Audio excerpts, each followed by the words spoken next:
Welcome back to the DC Life Uncensored. Right now we're going to be joined by Bellator 170's Jack May. Thank you for the time, sir. How are you doing? I'm doing great, man. Thanks for having me.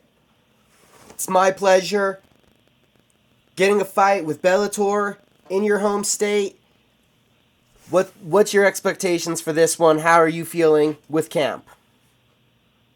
Oh, man, we're pumped for this one, man. In Los Angeles, that's the City of Angels. That's my backyard, So it's going to be nice not to have to travel. It's going to be nice to fighting at the Forum where there's so much, history there. And it's Bellator, baby. Being your backyard, such a historic venue, did you think in your MMA career you'd have an opportunity like this? Absolutely, man. Absolutely. It was just a matter of time, I'm just thankful that we got the call. We've gotten the opportunity. Obviously, I fought in big arenas already with different promotions, so it's nothing new. But like you said, it's in the backyard. It's at the Forum. Shit, man, I used to go watch the Lakers when I was a kid play at the Forum. So, this place is special. Right, is it going to be one of those goosebump moments thinking about those guys you used to watch, taking that same kind of entrance and, going to that locker room to get ready? You know what? It's going to be a thrill to walk into the place and then do the whole experience with fighting. I'm not gonna not dwell on it too much. You know what I mean? It is what it is. The arena is what it is. History is deep, but I'm there to take care of a job. For you, is there a difference between fighting on the road now that you fought on the road in some big venues and being at home in California, having, being in your home state? Yeah, man. Fuck traveling and doing all that shit. I personally, I don't like being away from my family. Hate sleeping in a hotel fucking bed. The list goes on and on, but when the call comes, you got to go. So this is comfortable. This is nice. I get to stay home. I get to finish my camp.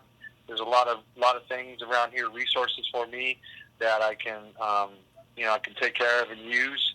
I just left the Korean spot. You know what I mean? I was able to go in and get some recovery done before I do these interviews, and then I go take off and do sprints. So, when you're on the road, luxuries like that, they're hard to find, and so you're able to just keep your mind off of the fight, and you got other things going on. I got a 3-year-old little girl running around the house like a crazy woman, so it makes things easier for me.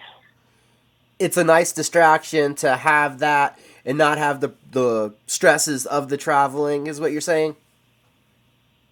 Yeah, man. You travel, you get stuck in a hotel room. You know what I mean? Like, what else you got to do but think? So, it's just nice. It's nice to be home. You get to sleep in your own bed. You know what I mean? You get to do a lot of things. It is nice. So. Definitely. And you're heading into this one with momentum, coming off of a win. Tell us about that fight. Tell us about how your decision over Tony Lopez went. I took a unanimous decision over a tough veteran. A guy that they say that his gas tank gets better as the fights go on. When I had the people used to say that I fatigue as the fight goes on. So it was a point proven that I was going to go in there and we were going to go 15 minutes, and I was going to take it all the way to the final bell. Coming off of 2 losses in the UFC, and then I hurt myself in the Titan fight. Coming back, I had a lot of people write me off, so it was a win that I needed. It was something that I needed to prove to myself and everybody else that was a naysayer or a doubter. Dave Cryer lost to Tony Lopez by unanimous decision. I just beat Tony. Tony's got a good name. You know what I mean? He's been around for a while. He's got a lot of good wins. So it was just momentum that we needed to pick back up, and now we keep the momentum going into Bellator 170 and after that. Right, you beat a guy that you would think after 70 fights, logically, he's probably seen everything that there could possibly be. So, what kind of confidence does that give you? It was good. It was good. I mean, I knew he was going to be durable. The guy. I mean, I've trained with him before when we've done camps with Josh Barnett. So, I know Tony. Me and Tony were actually friends before that fight. We had shared a lot of time together in the gym. So, I had all the respect in the world for him. And it was just a fight that I knew I could win. I went out there and I proved it to myself. So, I was right mentally and physically, and I took care of business. Heading into the fight now with Dave Cryer, how do you capitalize off of this and use that momentum to get this victory? I win. That's plain and simple. I win. I have a good showing, and I win.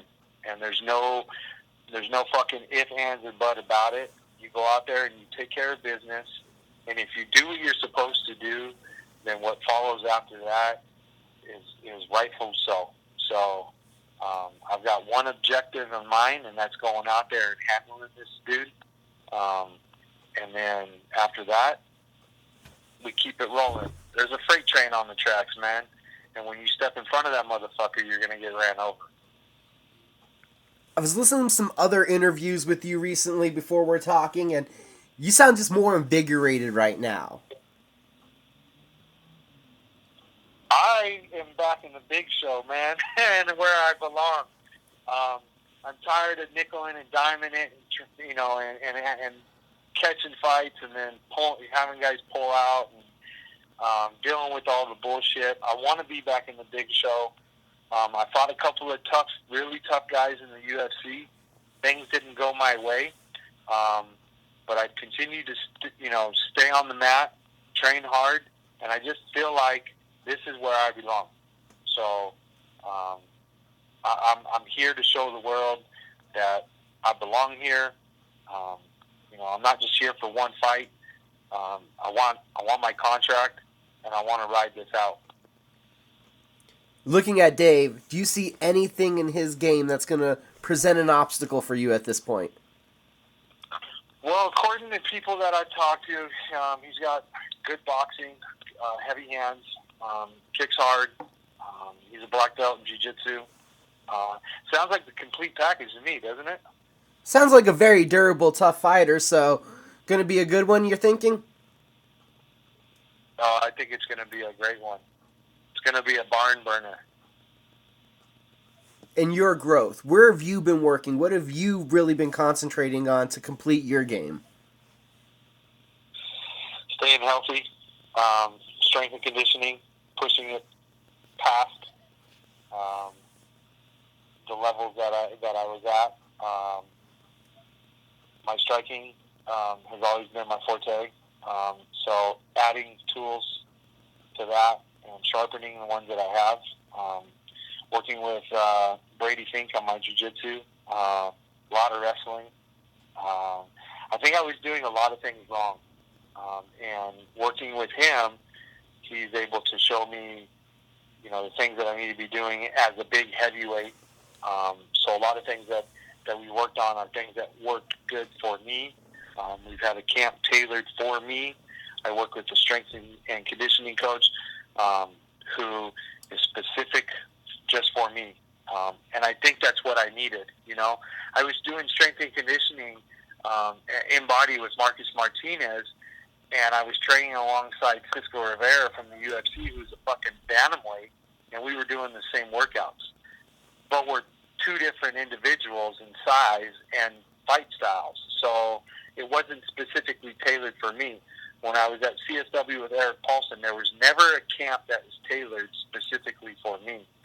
So now that I'm at with Brady Fink at Misfits, I've just evolved. I've gotten better. I didn't sit on the couch, and eat pizzas when I wasn't fighting. I had a lot of fights fall through after I got out of the UFC, and we've continued to stay on the mat. So I've evolved. How do you handle that business side of the fight game where fights just fall out, they drop like flies? Well, you work, you find a source of income, so you don't have to rely on fighting. I've been able to do privates. I teach a lot of boxing, kickboxing. I do a lot of personal training. So for me, it's an added income. So the stress is no longer there. Where I'm on the phone with my manager and I'm like, dude, you got to give me a fucking fight. Like I need to pay bills. Instead, it's like, let's get a fight, and when the fights come, then let's jump into camp. You know what I'm saying? Let's turn it up. But we've just been able to take some stress off and enjoy life a little bit, continue to train, and when camps come through, then we turn it up. But it's part of the business. It's since day one I've had problems fucking getting guys to show up to fights. And let's be real, It is what it is. do you think this is a problem that'll ever be addressed where the guys like yourself, you're up here, Bellator, it's the upper echelons of competition for mixed martial art where this is paying like a full-time job of a pro athlete? Yeah, man, I want a contract. I'm not here for a one and done with Bellator. You know what I'm saying? I want to put on a good show. I want to go back to those nice paydays. You know what I mean? Where I can live a little, where I can breathe a little. But you got to earn it, and that's what I plan on doing. I plan on going out and showing them that I belong here and I want to stay here, and that there's a good reason for them to sign me. So, let's make it happen. How do you put together a big, important, impressive performance without trying to press it too much? You can't put too much pressure on yourself. You just got to go out there. You got to breathe confidence. You got to exhale doubt, and you got to know that you did everything that you're supposed to do to be successful. And we're finishing a strong week, and I know with that, I'm already ready to go. We just did a pressure test on Monday, and I passed. And I feel good. I feel ready. Come the 21st, I will go out there, and we'll take care of business, and my hand will be raised, and we'll be moving on. You talked about it with the strength and conditioning and making, you the focus of your camp. Do you think that's really what has to be the way for a lot of MMA fighters? Because in the cage, it's an individual, effort. So you would want a camp focused on you to lead up to that effort, right? Well, I think to me, you do have a team with you. You got coaches and stuff. Your training partners are your team. But at the end of the day, you're the one that's stepping in there and having to put it on the line and put it together that night. So I think everybody's fight style and body and all that, you got to factor into a training camp. So yes, you need to do specific things to get the best fighter at the end of that camp to peak. So I'm very fortunate and grateful that we're able to finally tailor that. I'm good. I was good 2 years ago. I didn't go in the UFC and get my ass kicked by Derek Lewis and Sean Jordan. So those guys are studs, and I feel like I belong in the stud category. So now that I've been able to get things tailored specifically for me, I just think with beating Tony Lopez, now we beat Dave Cryer, like we just keep climbing back up. We get back into a big promotion, and then we make some noise. I've heard some people talk about the top 50 heavyweights in MMA, and there's a very thin margin because of the ability to swing so hard that it is a really level playing field wherever you go, that a heavyweight division is deep and good. It's that power, it could just decide things so quickly. We all possess it. I'm a firm believer of it. We put that much weight behind each punch. So there's a chance with those 4-ounce gloves on for anybody to go to sleep. You see it all the time. just is what it is. But that's what fans want to see. That's why they like watching big boy heavyweights throw down. And I'm one of those guys. So, watch out. And how do when you I put my hands on you with 4-ounce gloves on, you're going to go down. And being a 6'8" heavyweight, how do you feel that you have to differ in your defense than other guys? Well, I'm fighting a guy that's 6 foot, I believe. So I got an 8-inch height advantage, which is going to turn into arm advantage, length advantage, the reach advantage. So you do game planning specifically for fights like this. You stick to the game plan, you execute, and things will take care of themselves. Being 6'8", I'm long, I'm tall, I have hard kicks, good knees. My kickboxing is top notch. And then, like I said, we go back to wrestling and the ground. We're no longer pulling people on top of us when we're on the ground. We're pushing away. We're getting up. We're getting out. I don't want to carry weight. So we've done a lot of changes. We've done a lot of things. You probably won't see me do a lot of attacking submissions off of my back. I'm going to get the fuck up out of there, and then we're going to get back to our feet where I want to be.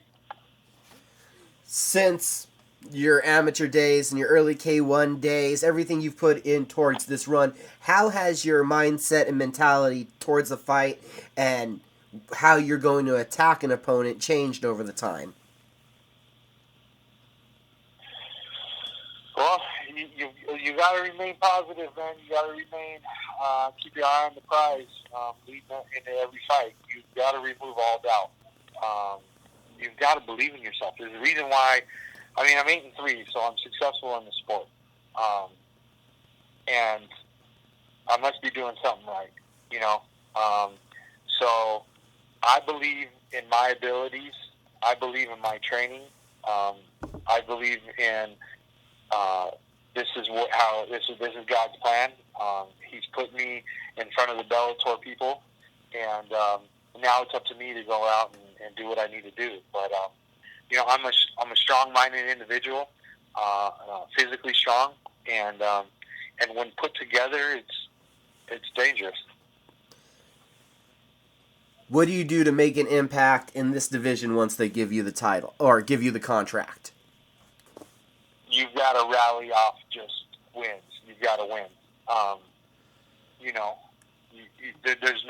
The only way you get to the top in any organization is winning. So I've got to just go and continue, put a streak together, smart fights, and take care of business. There's just no other way of putting it. Jack May is going to be part of Bellator 170. I can't wait to see him in action. I believe on the Spike.com prelims, right? Yes, sir. Jack, last thing, who did you need to thank and shout out to? Well, I got a lot of people. My beautiful wife, Corey, my little girl, Aubrey. They're big inspirations. But I fight for a legacy now. I fight to prove people wrong, to show people that have written me off from my losses that I'm still here. I'm still a beast. I got sponsors that I would like to thank with Horty Control, Mills, Ozzy's Plumbing, Fullerton, Car Repair, Ray Fernandez, RFRealtor.com. We got Domino's Pizza and B&B Paving with Bruce Paradise. My coach Brady Fink at Misfits and all my training partners. Darren and Marcus over at XL with my strength and conditioning. And tune in, man. It's going to be fun. Awesome, sir. Thank you for the time. Thank you. There'll be more DC Life Uncensored in just a moment.